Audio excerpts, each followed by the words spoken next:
Register ചെയ്തു എന്ന കാരണത്താൽ മാത്രം ഹിന്ദു വിവാഹം സാധുവാകില്ല എന്ന് സുപ്രീം കോടതി.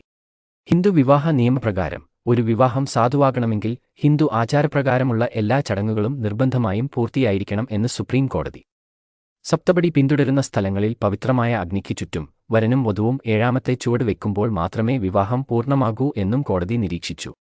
ഹിന്ദു വിവാഹ ആചാരപ്രകാരം കക്ഷികൾ വിവാഹം കഴിഞ്ഞതിന് തെളിവായി വാദിക് ജൻകല്യാൺ സമിതി നൽകിയ സർട്ടിഫിക്കറ്റ് തെളിവായി സ്വീകരിക്കണം എന്ന വാദം കോടതി തള്ളി.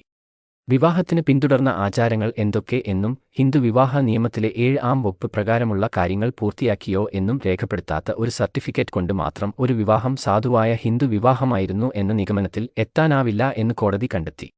വിവാഹം പാട്ടിനും ഡാൻസിനും മാത്രമുള്ള അവസരമല്ലെന്നും സ്ത്രീധനം കൈമാറ്റം ചെയ്യുന്നതിന് വിവാഹം ഒരു സാമ്പത്തിക ഇടപാട് അല്ലെന്നും വിവാഹത്തിലൂടെ സമൂഹത്തിൽ 2 വ്യക്തികൾക്ക് പ്രത്യേക പദവി ലഭിക്കുന്നു എന്നും യുവതി-യുവാക്കൾ വിവാഹത്തെ പ്രാധാന്യത്തോടെ കാണണം എന്നും കോടതി ഓർമ്മിപ്പിച്ചു.